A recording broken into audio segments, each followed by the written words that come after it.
Considerations on Newton's Lex Secunda, the equation of motion.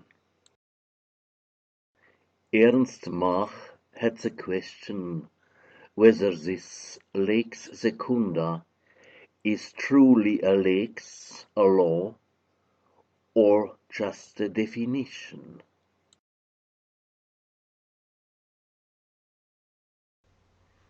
It is a little bit strange that Albert Einstein, that has gone over the theory of Newton, did not make considerations on this question and also did not make considerations on the scientific definition of inertia.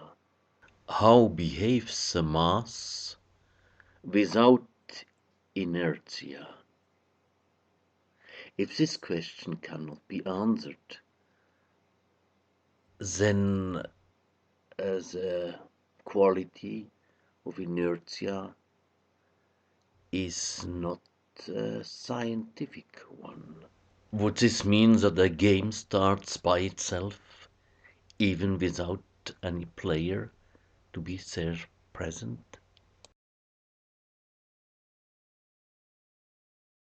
Now to the equation of motion. I like to add another axiom, which means that the laws or the rules or anything found in the laboratory, as big as a small the laboratory may be, can be expanded in the whole cosmos. So when you have found some rule or some law or anything in the laboratory, it means you can continue the functions you have found there, a kind of analytical continuation into the cosmos with respect to the boundary conditions. It is not just an analytical continuation, it depends on the different experiments one is doing. One has to create the categories of different experiments. And if there is a similar experiment, larger or smaller, in the cosmos, one can use the same function, cut or expand it as an analytical continuation. So with this axiom, I say Lex Secunda is a self-evidence. It is neither a law nor a definition. It is just a self-evidence. But this axiom itself one can consider as a law.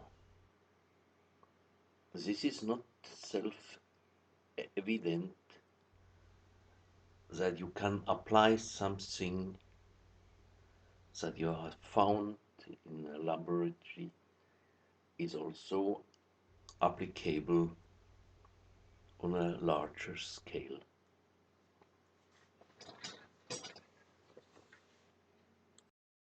Why is it a self-evidence? Look, first we have the vis impressa. Before first.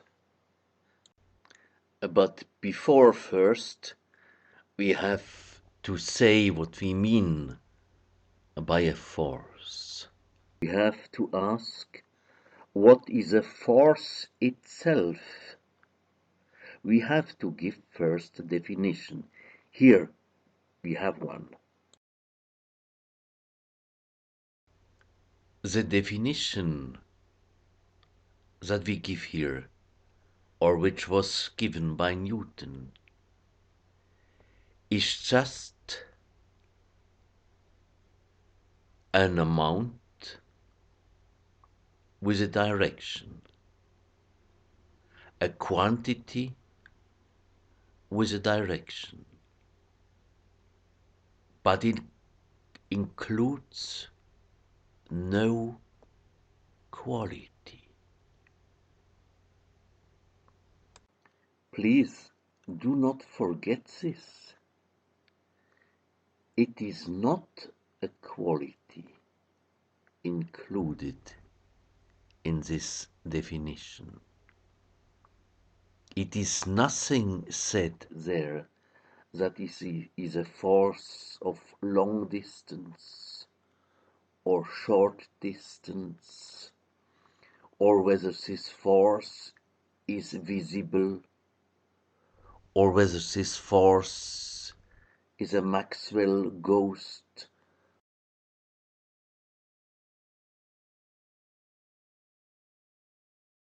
or a gravitational ghost,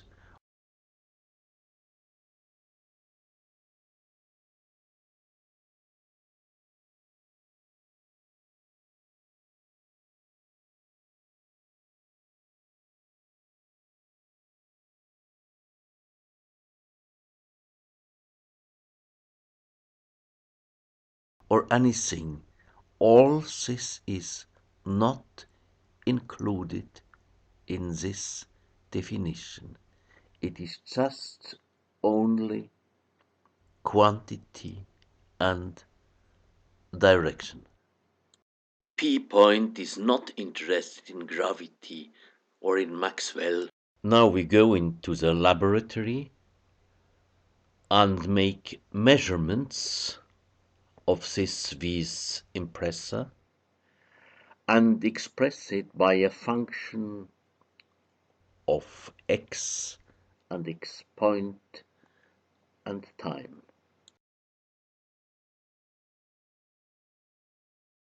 After having measured this and expressed by the function, it is obviously a self-evidence that the following equation holds in the laboratory. This is a question of differential geometry, whether a movement, which can be differentiated, can be expressed as a function of x and x point and eventually of t.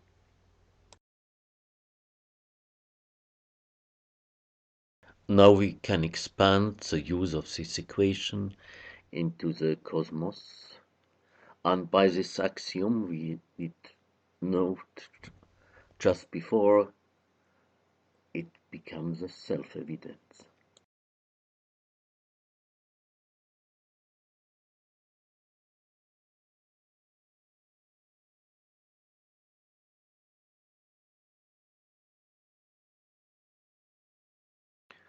Or if you take the axiom as a part of Lex Secunda, as a unity of both together, you can say it is a self-evidence in the laboratory and a law in the cosmos.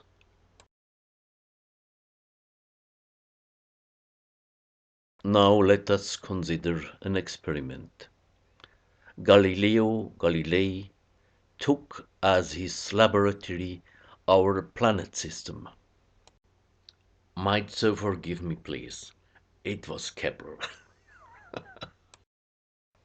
The vis impressa, the gravitational force, is just a vis impressa that has to be expressed by the above-mentioned function.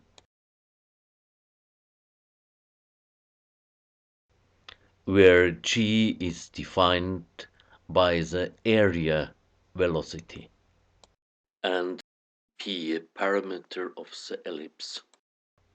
The function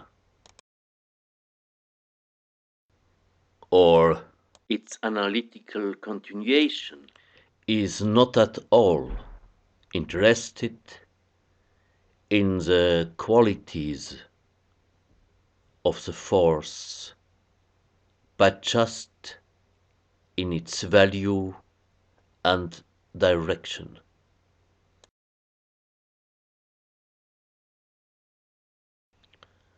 This function has no other task than just to express the values given here.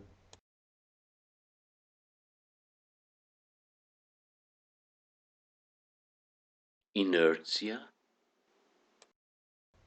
To me, as above said, inertia is not a scientific term and has therefore to be dropped.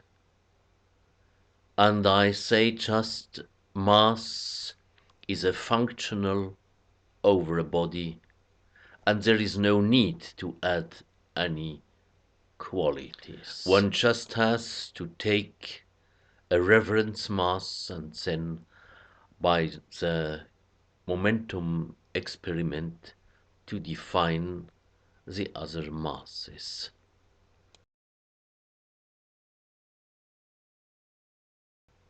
Having found other equivalent methods to measure a mass, one can use them.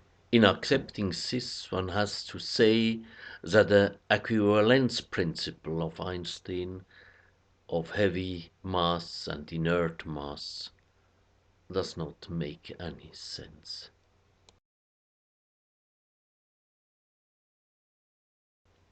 One can discuss over all these things, but I don't like.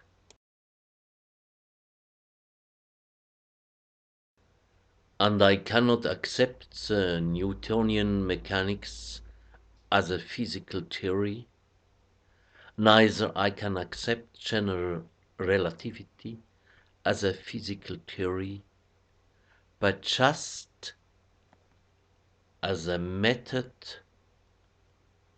of calculation.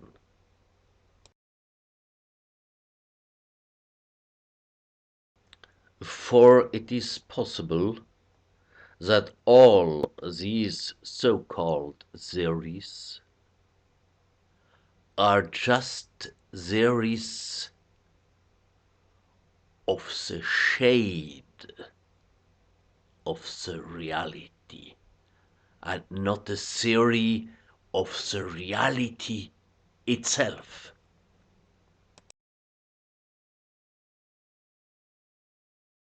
This all is not to blame or to humiliate anybody, but just a contribution to reach to a clarity of all these things. Here the grave of Schrödinger.